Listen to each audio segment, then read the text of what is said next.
पहाड़ियों और हरे भरे खेतों के बीच बसा था एक छोटा सा गांव, सुखापुर। नाम की तरह ही वहाँ के लोग भी शांति और सुकून से भरी जिंदगी जीते थे। उसी गांव के किनारे एक पुराना कच्चा मकान था, जहाँ अकेले रहते थे बूढ़े काका। ना कोई परिवार, ना कोई अपना, बस उनकी लाठी, एक पुरानी चादर और बीते जमानों की यादें ही उनका सहारा थी।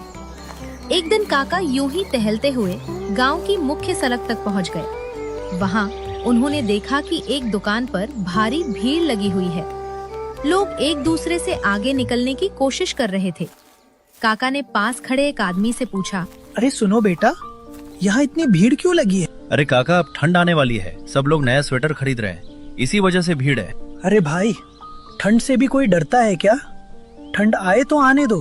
काका, इस बार ठंड बहुत ज्यादा पड़ने वाली है, आप भी एक स्वेटर ले लो, बहुत हल्का, कपड़ों के अंदर पहना जाता है। मुझे किसी स्वेटर की जरूरत नहीं है, मैं तो बचपन से बिना डर के ठंड झेलता आया हूँ। इतना कहकर वे घर की ओर लौट चले। घर के बाहर पहुंचते ही उनका पड़ोसी रमेश मिला।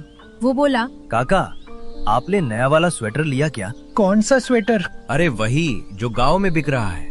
इतना पतला है कि पहनने पे पता भी नहीं चलता और ठंड लगती भी नहीं। तू जवान होकर भी ठंड से डरता है। आजकल की पीढ़ी कितनी कमजोर हो गई है। काका, जिद मत करो, इस बार सच में ठंड खतरनाक होने वाली है। काका ने उसकी बात अनसुनी कर दी और बोले, मुझ बूढ़े को समझाने चला है, जा, मुझे किसी स्वेटर की जरूरत नहीं। इतना कहकर काका अंदर चले गए। लेकिन काका को क्या पता था कि ये ठंड साधारण नहीं थी, ये ठंड लोगों की जान तक ले लेने वाली थी। आने वाली रातें पूरे गांव की किस्मत बदलने वाली थी। कुछ दिन बीत गए, ठंड धीरे धीरे बढ़ने लगी थी। गांव के चौकीदार ने रात को बाहर घूमने पर सख्त मनाही लगा दी थी। हालत इतनी खराब थी कि स्वेटर पहने हुए लोग भी कांप रहे थे। हवा में एक अजीब सी सहरन घुल चुकी थी। उस रात रमेश अपनी पत्नी ममता से बात कर रहा था। अरे ममता, तुम्हें पता है हमारे पड़ोस के काका बिना स्वेटर के भी आराम से रहते हैं। उन्हें तो जैसे ठंड लगती ही नहीं। कुछ भी बोलते रहते हो जी, ऐसी ठंड में कोई बिना स्वेटर के रहे असंभव, अकड़ जाएंगे ठंड से। तुम्हें यकीन नहीं होता? चल अभी उनके घर चलते हैं। दोनों तुरंत काका के घर पहुंच गए। काका ने दरवाजा खोला और चौंक कर बोले, अरे रमेश, सब ठीक तो है? इतनी रात को कैसे आ गए? काका, सब ठीक है, बस ममता को यकीन नहीं हो रहा था कि आप इतनी ठंड में बिना स्वेटर रह लेते। अरे बेटी, हमारे जमाने में हम लोग बहुत मेहनत करते थे। खाने में भी शुद्ध और ताकतवर चीजें मिलती थी। यही वजह है कि मेरा शरीर मजबूत है। ठंड चाहे कितनी भी हो, मुझ पर असर नहीं होता। काका, हमें भी कुछ ऐसा बताइए ना, जिससे हम भी आपकी तरह मजबूत बन जाएं। अब के खाने में वो बात कहाँ रही बेटी? आजकल खाने में वो पुरानी ताकत, वो पोषण कुछ नहीं बचा। इसी बीच रमेश का भाई सुरेश हड़बड़ाते हुए अंदर आया। रमेश, ममता, जल्दी घर चलो, थोड़ी देर बाद इस साल की सबसे बड़ी ठंड की लाट आने वाली है, बहुत खतरनाक वाली। ये सुनकर तीनों के चेहरे उतर गए। सब अपने अपने घर की ओर भागे। अरे साल की लाट, आजकल के लोग जरा सी ठंड से घबरा जाते हैं। काका वे बेफिक्र होकर सो गए। अगली सुबह जब काका चौराहे पहुँचे तो वहाँ मुखिया और गांव के कई लोग इकट्ठा थे। माहौल बहुत भारी था।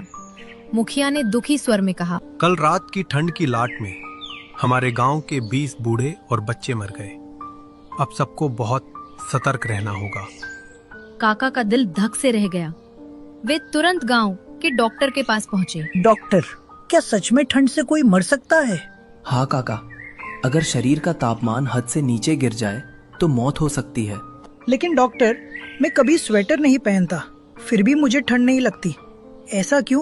कह नहीं सकते काका, हो सकता है आपकी शारीरिक बनावट अलग हो या आपके खाने में कुछ ऐसा हो जो शरीर को अंदर से गर्म रखता हो। काका घर आने लगे। काका पूरे रास्ते सोचते रहे। मेरे खाने में ऐसा क्या है? अचानक उनके दिमाग में ख्याल आया, मैं तो रोज देसी मुर्गी का चिकन खाता हूँ, क्या उसी से मुझे ठंड नहीं लगती? क्या वही मुझे अंदर से गर्म रखता है? काका ने ठान लिया, कल मैं चिकन नहीं खाऊंगा, देखता हूँ क्या सच में मुझे ठंड लगती है या नहीं। और ये फैसला आगे चलकर गांव के लोगों की जिंदगी बदलने वाला था। अगले दिन काका ने अपना निश्चय निभाया। उन्होंने देसी मुर्गी का चिकन बिल्कुल नहीं खाया।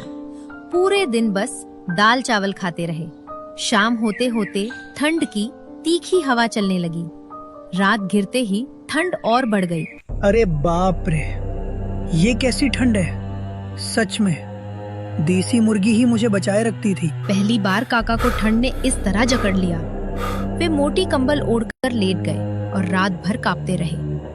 सुबह सुबह काका गांव में चिकन लेने जा रहे थे। तभी रास्ते में मुखिया जी मिल गए। उनके चेहरे पर गहरी चिंता थी। काका, कुछ तो करो। इस ठंड में बूढ़े और बच्चे मर रहे हैं।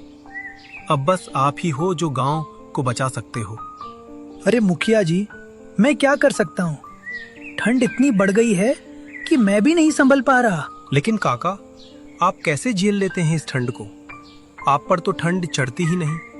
कुछ तो राज होगा, हमें भी बताइए। ऐसा कुछ राज नहीं है मुखिया जी। अगर होता तो मैं बता देता आपको। काका, इस समय कोई भी उपाय छोटा नहीं है। कृपा करके बताइए, गांव की जान आपके हाथ में है।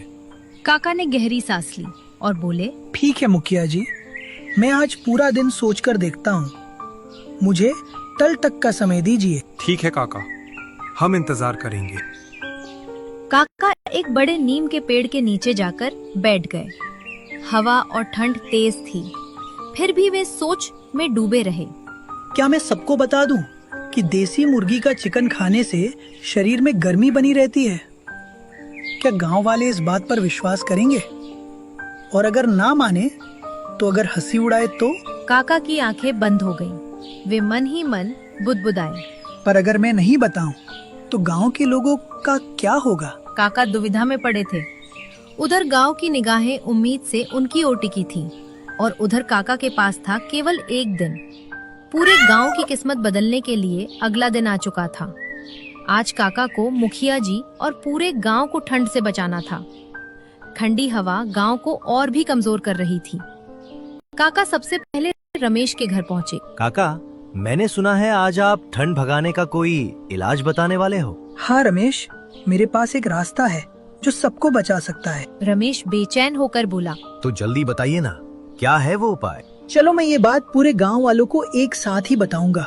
चौपाल पर चलते हैं। दोनों चौपाल पहुँचे। वहाँ भीड़ जमा थी। बूढ़े, बच्चे, औरतें, मर्द सब ठिठुरते हुए किसी चमत्कार का इंतजार कर रहे थे।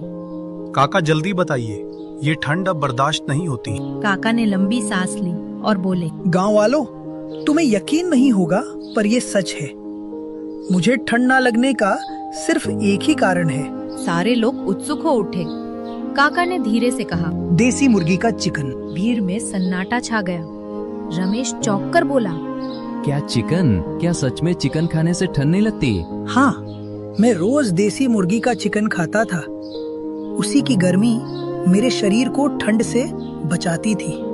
तभी भीड़ में से एक आदमी चिल्लाया, मैंने भी कल देसी मुर्गी का चिकन खाया था और सच में मुझे रात भर ठंड नहीं लगी। ठीक है, आज से पूरे गांव में हर परिवार को देसी मुर्गी का चिकन मिलेगा।